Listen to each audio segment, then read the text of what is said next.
Assalamualaikum warahmatullahi wabarakatuh. Jumpa lagi dalam kuliah manajemen operasional.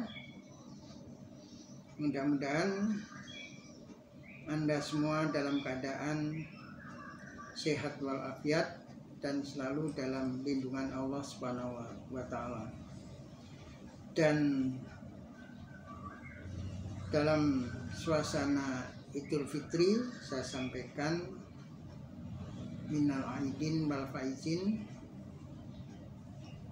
mohon maaf lahir batin.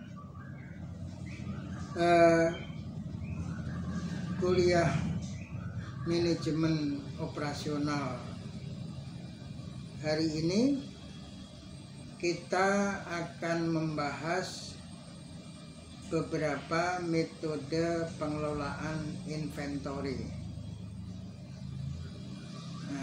Poin demi poin ini sebenarnya sudah saya sampaikan beberapa waktu yang lalu, tapi masing-masing poin itu belum saya jelaskan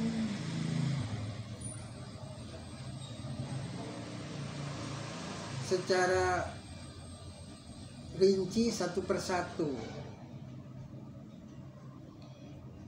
Metode pengelolaan inventory ini yang pertama adalah metode economic order quantity atau disingkat EOQ. Metode EOQ ini adalah metode manajemen persediaan yang bertujuan untuk menyeimbangkan biaya pemesanan dan penyimpanan.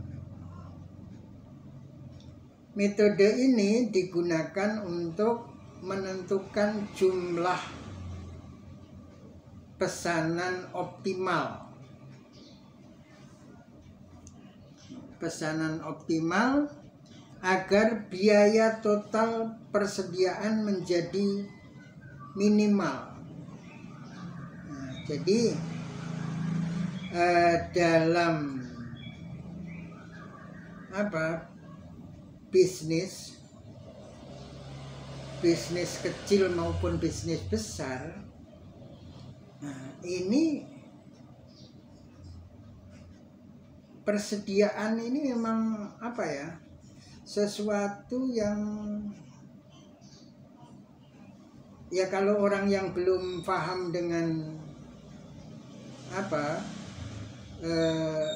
bagaimana menyetok barang,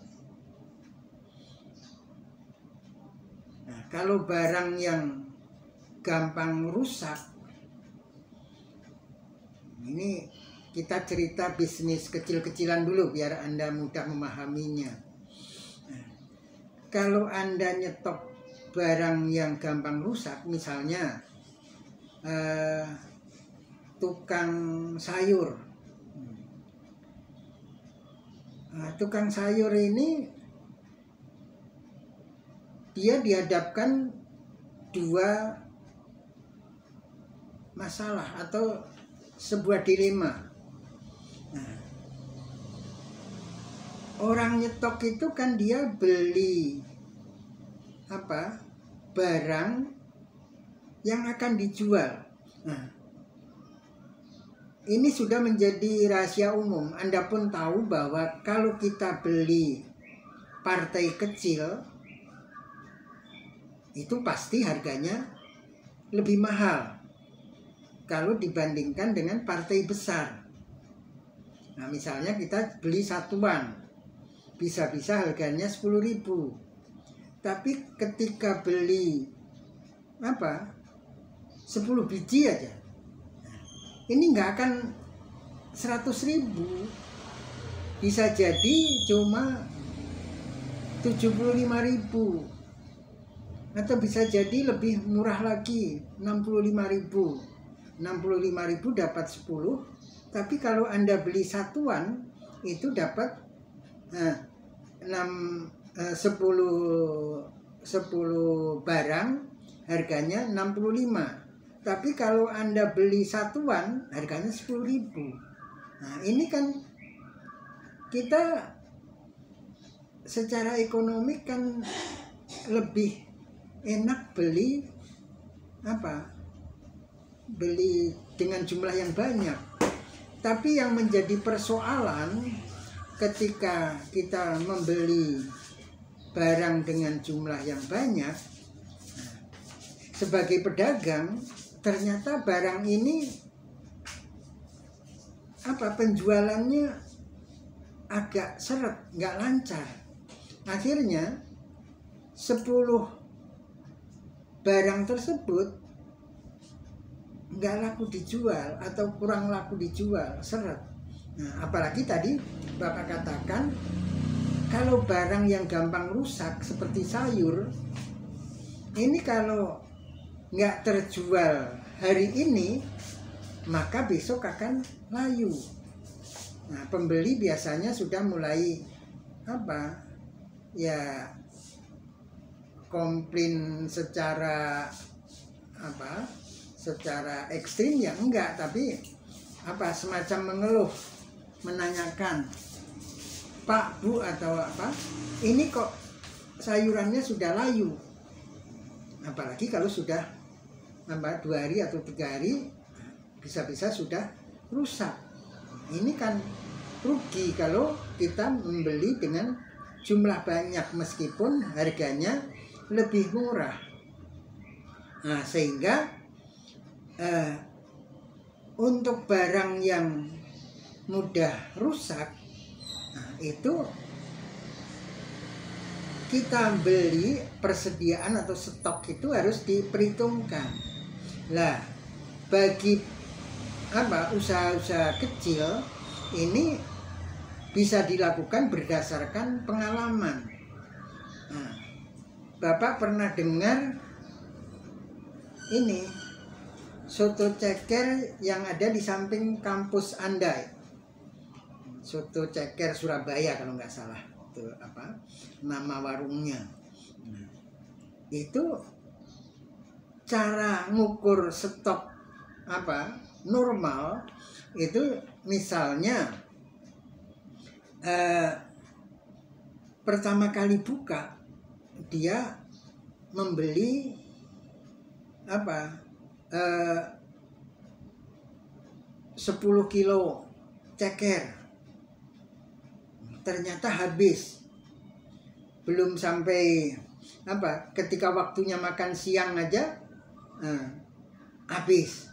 Jadi dia harus nutup masih siang. Nah, kemudian dia tambah menjadi 15. Nah, terus ternyata sampai jam 3 habis. Tambah lagi menjadi 20 kilo. Nah, sampai jam 4 habis. Tambah lagi misalnya 30 kilo. Nah, ternyata sampai maghrib nggak habis, padahal dia nutup jam 5. Akhirnya dia balik lagi, stok normalnya berarti beli 25. Kalau 25 ini ternyata misalnya belum sampai asar sudah habis, ya dia nutup begitu habis nutup aja.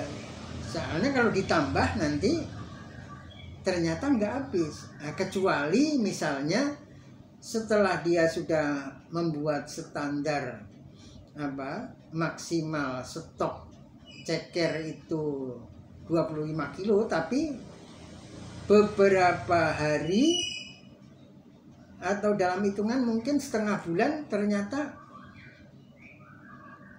asar, masih baru asar, mulai asar aja sudah habis, maka dia baru mau mencoba lagi stok dinaikkan menjadi 30. Nah, kalau kemudian 30 itu normal, maka dia standarnya di 30.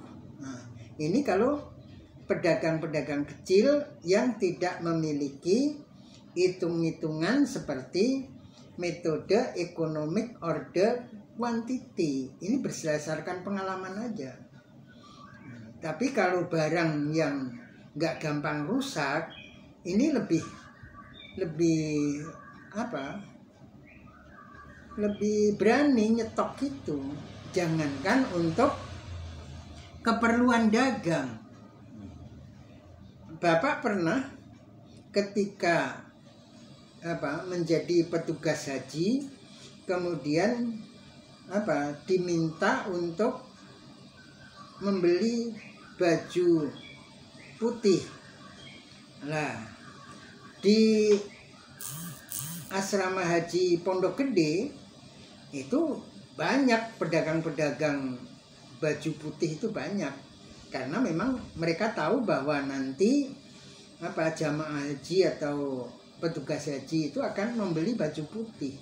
Nah, di situ baju putih tangan panjang merek Alisan itu harganya waktu itu 2008 itu harganya 100.000, atau kalau bisa ditawar biasanya mentoknya di 90.000. Nah, karena Bapak pengalaman dagang pakaian di Pasar Baru Cikarang, ini kalau Bapak nyari ke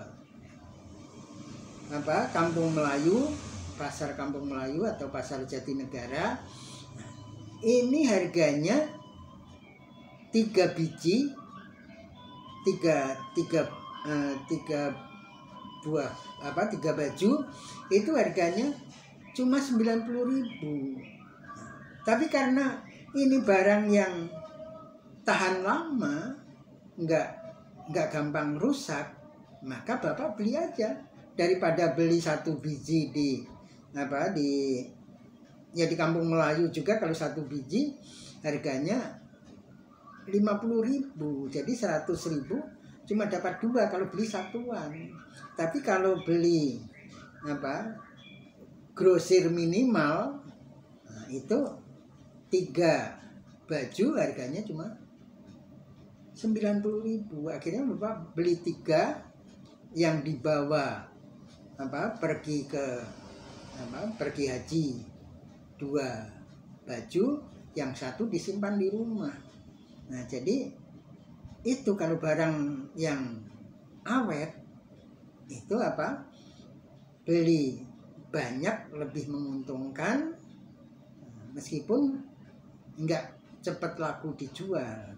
Tapi persoalannya kalau perusahaan besar, ketika stok ini terlalu banyak, maka kalau tidak segera bisa diolah atau dijual, ini akan memerlukan penyimpanan, perawatan, gudang. Nah, ini biayanya jadi mahal di situ, biaya gudang.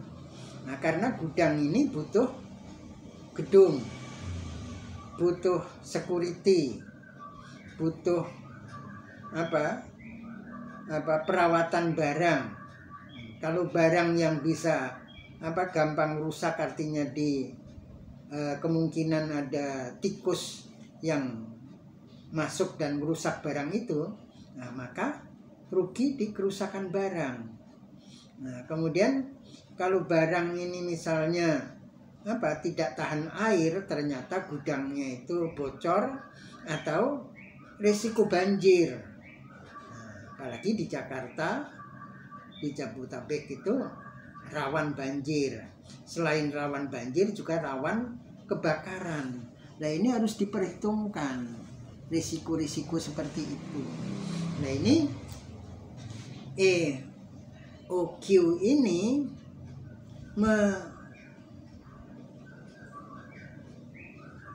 mengatur atau memanage persediaan yang tujuannya untuk menyeimbangkan biaya pemesanan dan penyimpanan.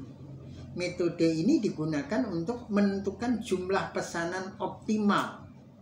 Nah, Jadi paling banyak pesan itu berapa agar biaya total persediaan menjadi minimal. Jadi beli banyak supaya biayanya pembeliannya itu minimal, tapi juga perawatannya jangan sampai membutuhkan gudang. Jadi ini ada hitung-hitungannya. Nah, tujuan EOQ ini meminimalkan jumlah pesanan optimal untuk meminimalkan biaya persediaan. Nah, kemudian manfaatnya menstabilkan stok barang.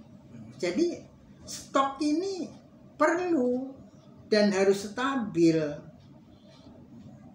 Gunanya tadi manfaatnya untuk menekan biaya pemesanan dan pemeliharaan barang.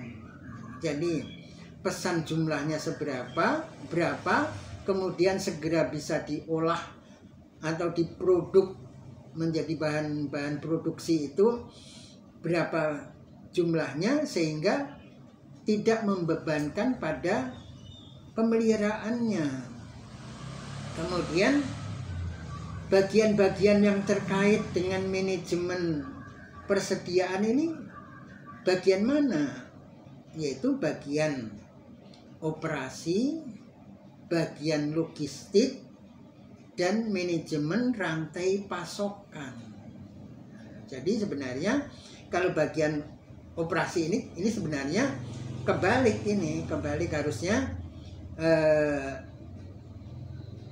manajemen rantai pasokan dulu, bagaimana rantai pasokannya dari mulai pemesanan, delivery, terus sampai penyimpanan di gudang, perawatannya, dan seterusnya. Kemudian setelah diterima, barang ini diterima di bagian logistik.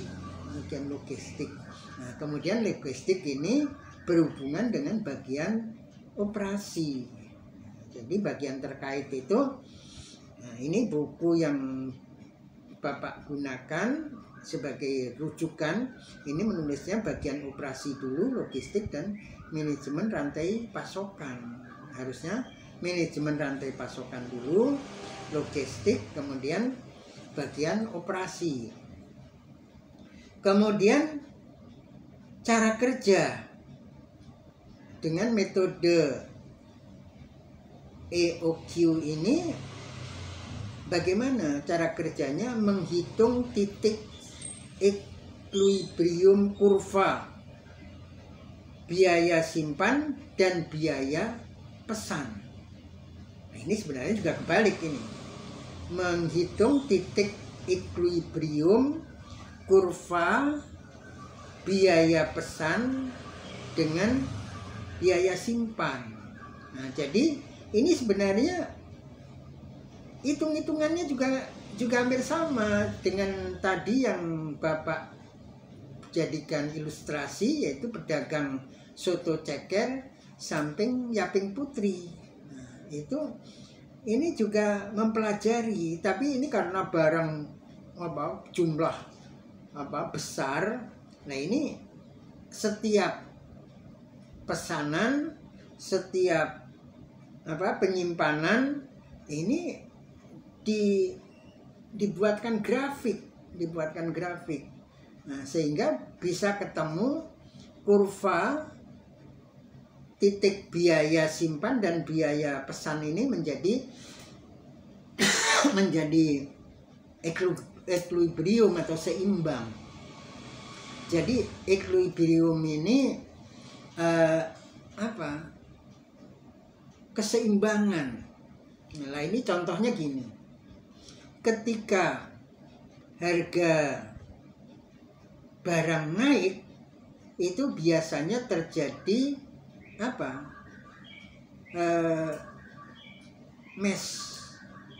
panik.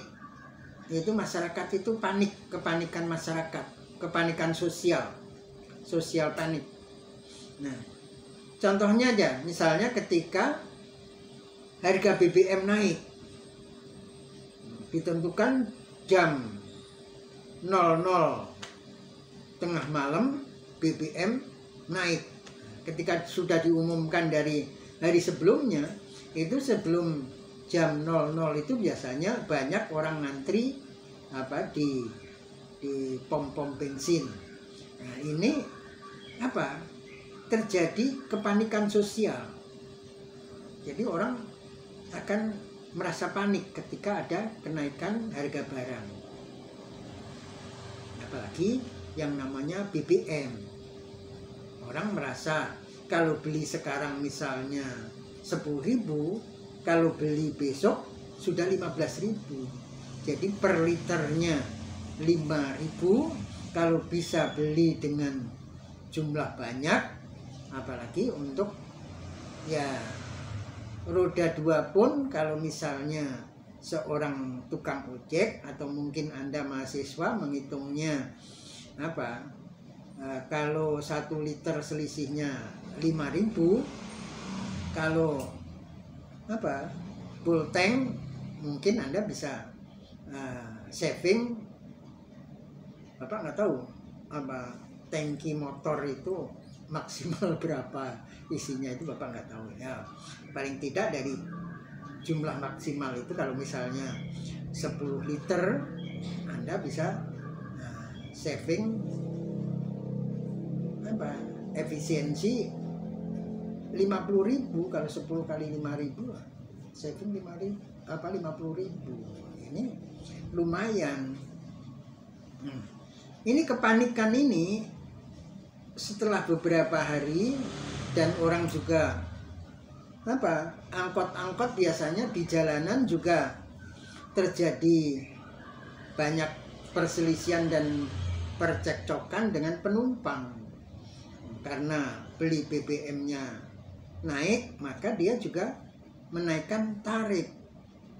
Nggak usah nunggu pengumuman dari pemerintah daerah, dari Pemda. Dia pokoknya begitu beli bensin naik, harga sewanya juga ikut naik. Ini kepanikan itu seperti itu. Tapi kemudian nanti setelah beberapa hari atau minggu, maka akan terjadi equilibrium. Jadi konsumen dengan produsen ini tercipta suatu suasana yang seimbang, nyaman, tenang. Itulah yang disebut equilibrium.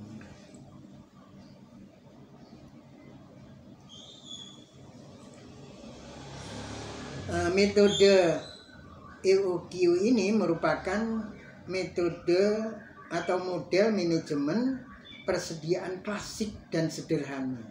Jadi sebenarnya ini klasik dan sederhana. Sehingga Bapak contohkan tadi soto ceker samping Yaping Putri itu ya seperti itulah. Cuma ini untuk perusahaan besar. Jadi ada hitung-hitungannya, tapi metodenya itu sederhana. Dan ini sudah menjadi metode yang klasik. Metode ini dapat membantu perusahaan untuk menyeimbangkan antara biaya pemesanan dan biaya penyimpanan. Jadi jangan sampai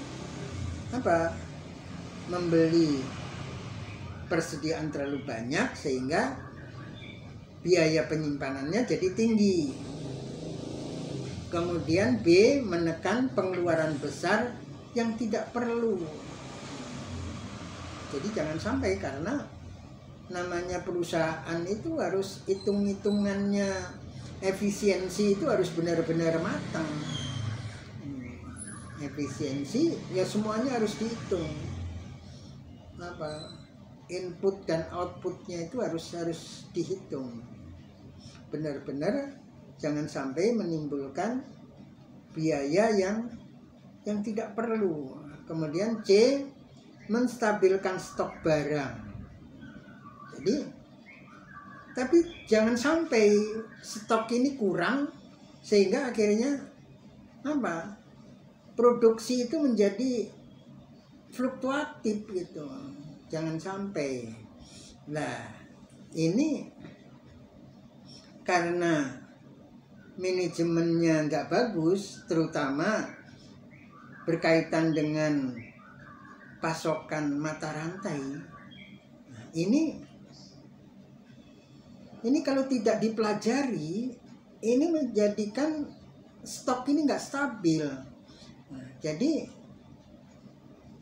kalau Anda menjadi manajer operasional, kan Anda sekarang sudah kerja, tapi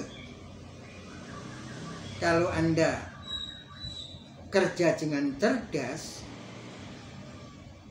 apalagi kalau perusahaan tempat Anda kerja ini mengembangkan sistem apa? Kok lupa Bapak. Jadi apa namanya? Jadi karyawan yang kreatif ini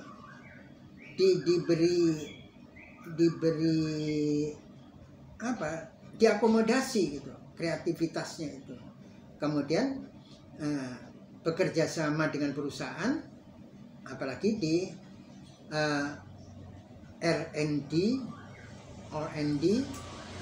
Research and Development, ini bisa ikut mengembangkan apa perusahaan. Nah, ini kalau Anda ada seperti itu. Kalau tidak, misalnya Anda dengan kuliah ini menambah pengetahuan Anda, menambah ilmu Anda, menambah bekal Anda untuk bekerja. Kemudian Anda bisa apa? Bisa kreatif. Nah, ini bukan tidak mungkin nanti Anda menjadi manajer operasional, karena Bapak punya keponakan. Nah, sebenarnya apa? Alumni IPB Bogor, tapi kerjanya di Pertamina. Nah, Pertamina itu menerima pegawai itu harus sesuai apa? Disiplin ilmunya itu. Jadi Pertamina, kemudian ini IPB pertanian, nggak nyambung. Ijazah IPB-nya nggak diterima. Yang diterima SMA-nya. Ya karena apa? Kerja di Pertamina gajinya ya sudah menjadi rahasia umum, gajinya besar. Akhirnya keponakan Bapak ini ya nggak apa-apa meskipun yang dipakai ijazah SMA, ijazah IPB-nya nggak dipakai, tapi ilmu dari IPB-nya ini dipakai. Lah anak Bapak ini, keponakan Bapak ini dari waktu SMA matematiknya udah hebat gitu, udah bagus gitu. Nah, sehingga ibunya yang guru SD, kalau apa ada penataran kemudian ada materi matematik, itu anaknya ini yang ngajarin. Karena matematiknya kuat, akhirnya ketika sudah kerja di Pertamina, dengan modal matematik ini dia bisa menjadi karyawan yang dikagumi oleh manajernya. Suatu ketika sampai manajernya pernah ngomong, kamu itu lulusan SMA tapi kok pinter. Ya manajernya kan nggak tahu dia lulusan IPB, tapi ilmunya dari IPB itu nggak dibuang percuma. Itu antara lain yang dia menjadi karyawan apa kebanggaan dan andalan manajernya. Ini kan pencurian bahan bakar itu Bapak kemarin lihat di YouTube sopir kontainer itu memasukkan botol aqua yang sudah diisi air ke dalam tangki BBM itu sampai 8 botol. Itu untuk membuat supaya tangki itu yang itu namanya ada biasanya MT, kemudian full, itu kayak speedo gitu, jarum itu penunjuk. Itu supaya di kontrol BBM-nya ini sampai di tempat ketika di mobil pulang ke gudang ini kontrol BBM-nya masih banyak gitu. Jadi padahal isinya sebenarnya sudah tinggal sedikit, karena itu diisi botol tadi, botol aqua yang diisi air, sehingga menjadikan tangki ini penuh, sehingga kontrolnya ini juga menunjukkan ke arah yang penuh, bukan MT. Nah, ini di Pertamina kapal, karena keponakan Bapak itu kerjanya di Makassar, di Pertamina Makassar, ini sering terjadi kapal Pertamina misalnya dari Surabaya sampai ke Makassar, ini BBM-nya itu dijual di jalan. Jadi di Surabaya diisi full, kemudian di tengah laut dijual ke nelayan-nelayan, atau sebenarnya juga ada nelayan pura-pura. Indonesia itu kan banyak nelayan pura-pura. Itu Bapak ngertinya waktu penelitian di Jayapura, di Merauke.